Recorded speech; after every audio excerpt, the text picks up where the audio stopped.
बार DGP Vikram Singh के पास जा रही हूं। डीजीपी सर, जो बात मैंने अभी कही, सोशल मीडिया के जरिए जो जहर फैलाने की कोशिश हो रही है वो मुझे लगता है अपने चरम पर है, और उस जहर को हम सबको, हमारी सबकी जिम्मेदारी बनती है कि उसे एक तरह से अलग रखें। मैं आपसे ये पूछ रही हूं कि बार बार जो एक चिंगारी लगाई गई है, एक छोटी सी चिंगारी कैसे बारूद बन सकती है उत्तर प्रदेश में? आपने तो कई बार देखा होगा अपने टेन्योर में। क्या यूपी में इस वक्त वही हो रहा है? जगह जगह, मैंने मुरादाबाद का जिक्र किया, बरेली का जिक्र किया, मुजफ्फरनगर का, जैसे ही कोई छोटी सी घटना, ऐसा लग रहा है कि एक बारूद सा फेंकने की कोशिश है और उस पर योगी सरकार को घेरने की कोशिश। लॉ एंड ऑर्डर पर आज प्रधानमंत्री ने कह दिया कि यूपी में दंगे नहीं हो रहे हैं, यह सफलता है। सुचरिता जी, हताशा एक ऐसी बीमारी है जो कि करो या मरो, डू और डाई की स्थिति पे ले आती है एक निहित स्वार्थ को।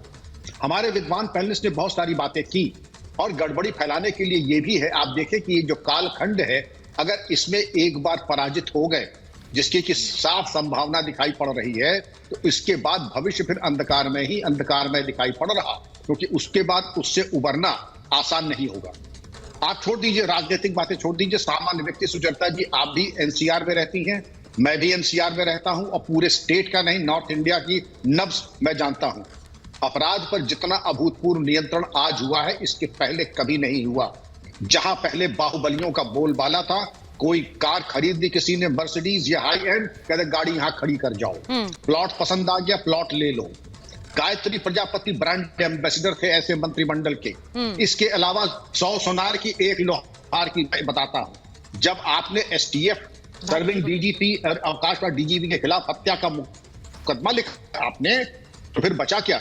आपने हाईकोर्ट में जब आपको फटकार पड़ी, आपने जब चरमपंथियों के मुकदमे वापस लेने की पैरवी की राजनीतिक स्वार्थ सिद्धि के लिए, हाईकोर्ट ने क्या कहा? आप हमारी मत मानिए, राजनीतिक मित्रों की मत मानिए। हाईकोर्ट ने कहा कि आप इनको पद्मश्री और पद्म विभूषण से नवाजिए, इनके अपराधी केवल क्यों वापस ले रहे हैं? और इतनी फटकार के बाद सरकार चेती और उसमें उनको सबको या तो मृत्यु दंड मिला या आजीवन कारावास मिला। अब इतने के बावजूद दावा ये कि उनके द्वारा कानून व्यवस्था पे बहुत अच्छा कार्य किया, मैं समझ नहीं पा रहा हूं ऐसी कौन सा क्रांतिकारी काम उन्होंने किया था जिसपे ये दावा करें। आज बुलडोजर मॉडल न केवल भारत में बल्कि विश्व में माना जा रहा है। कनाडा और इंग्लैंड में भी बुलडोजर मॉडल की मांग की जा रही है। देश के 5 राज्यों में योगी मॉडल की मांग की जा रही है। हाँ, मैं भी बता दूं इसके पहले, मेरी कोई राजनीतिक महत्वाकांक्षा नहीं है, क्योंकि अगर होती तो आज से 15 साल पहले मैं उस विकल्प को पार कर लेता। हमारे मित्र कहेंगे कि आप राजनीतिक महत्वाकांक्षा है, तो खैर ये उनको वो मुबारक हो, जैसी जिसकी टोपी, जैसा जिसका चश्मा, वैसे ही उनकी दृष्टि। लेकिन इतनी तो कम से कम मुझे लाभ दीजिए कि अगर मेरी कोई महत्वाकांक्षा होती तो अब तो बहुत विलंब हो गया, पहले कर लेना चाहिए था। अब दूसरी बात आते हैं, भाटी जी हंस रहे हैं, मैं उनके पास जाऊंगी इसके बाद। तो ऊपर, हाँ ठीक है, वो तो सब या तो इनकाउंटर में मारे गए, जेल में है, या सजायाबी हुई। मुख्तार को देख लीजिए, मुख्तार के बेटे को देख लीजिए, मुख्तार की पत्नी को देख लीजिए, सब जेल की सलाह के पीछे हैं। और जो जेल की सलाह के पीछे नहीं है वो दूसरे लोक में जा चुके हैं। अब इससे ज्यादा और क्या यूपी की जनता चाहती थी? टकटकी लगा के देख रही थी कि जंगल राज समाप्त हो, जंगल राज समाप्त हो गया।